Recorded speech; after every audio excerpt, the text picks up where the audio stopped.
Peak of martial art की इस episode की शुरुआत में हमें एल्डर मैन को दिखाया जाता है जो काफी तेजी से नाइन कंडेंसिंग ऑसलैंड की ओर जा रहा होता है, पर तभी उन्हें काफी ज्यादा कोल्ड एनर्जी महसूस होता है। इसी के साथ उन्हें दिखाई पड़ता है उनके डिसाइपल द्वारा लगाए गए नाइन कंडेंसिंग लॉक फॉर्मेशन, और वो ज्यादा डिले ना करते हुए तुरंत फॉर्मेशन के पास पहुंच जाता है। फॉर्मेशन को देखते हुए कहते हैं फाइनली ये पूरी तरीके से सेट हो चुका है, लगता है अंदर ज्यादा कुछ गड़बड़ी नहीं हुई। जबकि ये फॉर्मेशन लग चुका है तो ना कोई अंदर जा सकता है ना कोई बाहर, पर मेरे लिए ये फॉर्मेशन तोड़ना कोई बड़ी बात नहीं है। लगता है मुझे इस फॉर्मेशन को तोड़ना नहीं चाहिए क्योंकि यहाँ पे तोड़ने की वजह से इससे मेरी डिसाइपल को ही दिक्कत हो सकता है। इन काम को उन्हें खुद ही संभालने देना चाहिए। फिलहाल के लिए मैं यहीं पे इंतजार करूंगा। अब यहाँ से सीन शिफ्ट होता है और हमें फॉर्मेशन के अंदर यांकाई को दिखाया जाता है, जहाँ पे कि वो कहता है मेरी एनर्जी अब पूरी तरीके से पीक पर पहुंच चुका है, मुझे जल्द से जल्द उन्हें ढूंढते हुए खत्म करना होगा। और वो अपने ओपोनेंट को अपनी लोकेशन देने के लिए तुरंत वो काफी गुस्से में अपनी एनर्जी को रिलीज करता है। अब हमें यहाँ से हॉलमास्टर बैन को भी दिखाया जाता है जो कि इस एनर्जी को महसूस कर लिया होता है। इतनी स्ट्रॉन्ग एनर्जी की वजह से वो भी कल्टीवेशन करते हुए काफी सीरियस तरीके से इंजर्ड हो गया होता है, यहाँ तक कि उनके मुंह से खून भी आ गया था।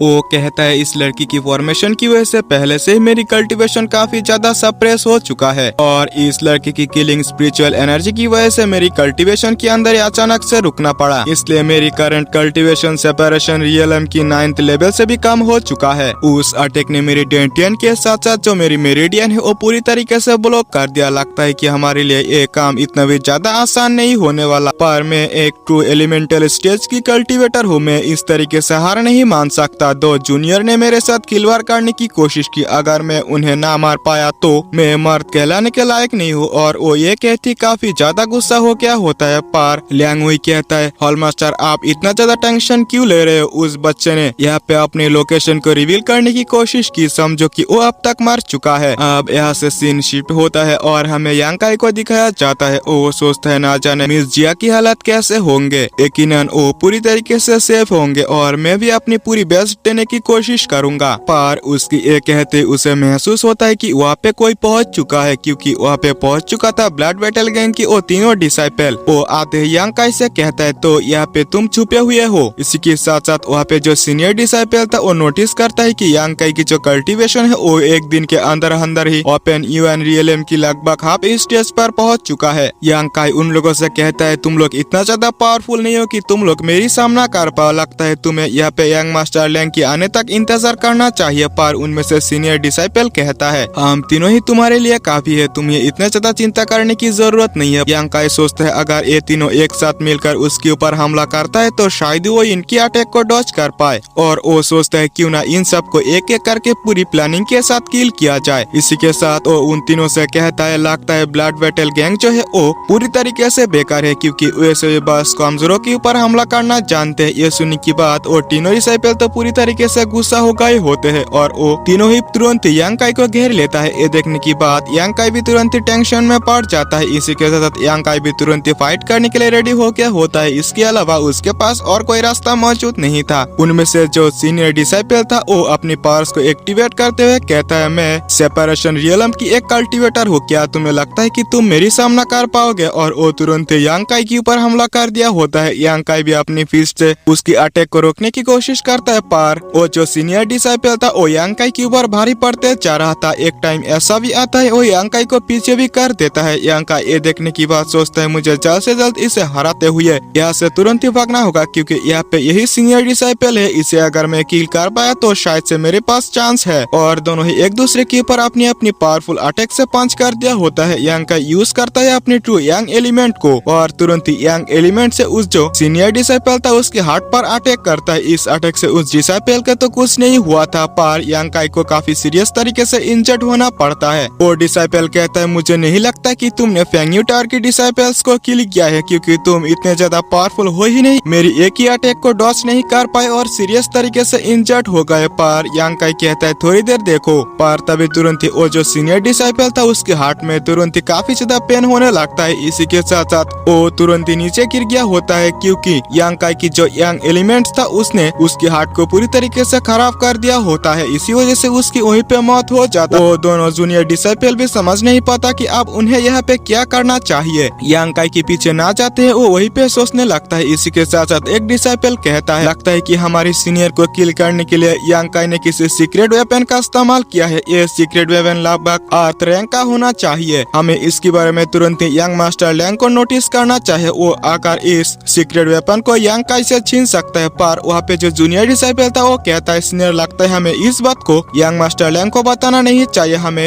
यांग काई को किल करते हुए हमें ही इस वेपन को हासिल कर लेना चाहिए। पर वो डिसाइपल कहता है हमारी सीनियर ही इसे कर नहीं पाए, क्या तुम्हें लगता है कि हम दोनों इसे किल कर सकते हैं? पर जूनियर डिसाइपल सीनियर डिसाइपल से कहता है सीनियर मैंने देखा कि तुमने कुछ चीजों को लिया और ये चीज यांग काई के पास से गिरा था। ये सुनने की बात वो डिसाइपल कहता है ऐसा ही कुछ है, यहाँ पे कुछ यांग पिल्स है, शायद से यांग काई इसी का इस्तेमाल करते हुए यहाँ पे इंग एनर्जी से बच रहा था। वो पिल्स वो दोनों डिसाइपल आपस में बांट लेता है और दोनों ही यांग काई की ओर निकल पड़ता है। अब यहाँ से हमें यांग काई को दिखाया जाता है जो कि उन दोनों से बचते हुए एक पेड़ पर आ गया होता है। वो कहता है उस प्रैक्टिशनर की जो अटैक था वो सही में काफी ज्यादा पावरफुल था, क्योंकि मेरी गोल्डन बॉडी आर्ट का इस्तेमाल करते हुए मैं काफी सीरियस तरीके से इंजर्ड हो गया। पर मेरे पास तो वो पिल्स भी नहीं है। सीनियर सिस्टर ने जो मुझे रिफाइन करके दी थी, लगता है मुझे पूरी प्लानिंग के साथ उन्हें किल करना होगा। इसी के साथ साथ मैं एंड में अपनी यांग सील का इस्तेमाल करूंगा और यही मेरे लिए सबसे अच्छा रहेगा। पर तभी वहीं पे एक और डिसाइपल पहुंच गया होता है। इसे देखते ही यांग काई कहता है लगता है यही मौका है इसके ऊपर हमला करने का और एक खत्म हो जाएगा। पर वो आगे बढ़ पाता वहीं पे एक काफी चमकती हुई चीज अपीयर होता है। ये देखने की बाद यांग काई कहता है लगता है यही होना चाहिए 9 कंडेंसिंग ऑस। वो जो ब्लड वेटर गैंग की डिसाइपल था वो उसी ट्रेजर की ओर आगे बढ़ा होता है। इससे पहले कि वो उस ट्रेजर को हासिल कर पाता यांग काई अपने ट्रू यांग एलिमेंट का इस्तेमाल करते हुए उसके ऊपर भी हमला कर दिया होता है।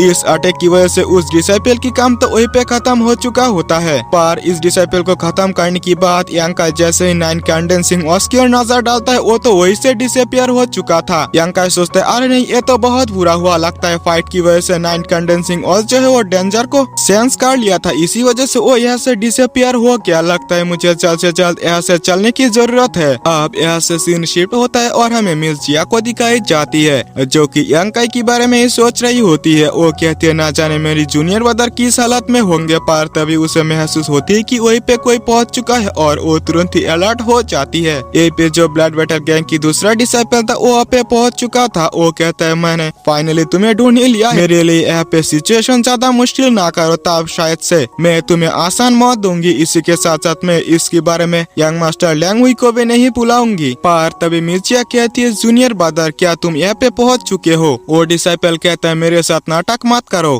क्या तुम्हें लगता है कि मैं तुम्हारी इन बातों में फंस जाऊंगा? पर तभी वहीं पे उसके पीछे से एक पावरफुल अटैक होता है। ये अटैक किया था यांग काई ने। एक ही अटैक में इस डिसाइपल की काम तो ये पे खत्म हो चुका था। पर यहाँ पे यांग काई की हालत काफी ज्यादा खराब हो चुका होता है। पर मिर्जिया उसे संभालते हुए कहती है ना जाने इन 2 घंटों में तुमने किस खतरनाक सिचुएशन यानी कि फाइट का सामना किया, तुम्हें खुद को हील करने की जरूरत है। पर यांग काई कहता है सीनियर नहीं छोटी बहन, लगता है मैंने 9 कंडेंसिंग ऑस को ढूंढ लिया है। ये सुनने की बात सीनियर सिस्टर कहती है मुझे इसके बारे में सोचने की जरूरत नहीं है, मुझे तो 9 कंडेंसिंग ऑस को छोड़ ही देना चाहिए। पर यांग काई कहता है सीनियर सिस्टर ऐसा क्यों? क्योंकि इसकी वजह से हमने काफी ज्यादा मेहनत की, हम इस तरीके से इसे छोड़ नहीं सकते। वैसे भी ये चीज आपके लिए काफी ज्यादा इम्पोर्टेंट है। पर मिर्जिया कहती है तुमसे ज्यादा इम्पोर्टेंट नहीं, तुम काफी ज्यादा सीरियस तरीके से इंजर्ड हो चुके हो। सुबह होते ही जब 9 कंडेंसिंग लॉक फॉर्मेशन डीएक्टिवेट हो जाएंगे तब हम सेफली यहाँ से चले जाएंगे। इसी के साथ साथ मुझे लगता है कि जो फॉर्मेशन है डीएक्टिवेट होते ही उस 2 एलिमेंटल स्टेज की कल्टीवेटर जो था उसकी रियल पावर वापस भी आ जाएंगे, तब उनसे निपटना हमारे लिए और भी ज्यादा मुश्किल हो जाएगा। और वो यांग काई की इंजर्ड हिस्से में पट्टी करते हुए फिर से कहती है इन सभी चीजों के बारे में तुम बाद में सोचना, पहले अपने आप को रिकवर करने की कोशिश करो। पर यांग काई कहता है फॉर्मेशन डीएक्टिवेट होते ही 2 यंग एलिमेंटल स्टेज की जो कल्टीवेटर था वो अपनी करंट स्टेज को अचीव कर लेगा,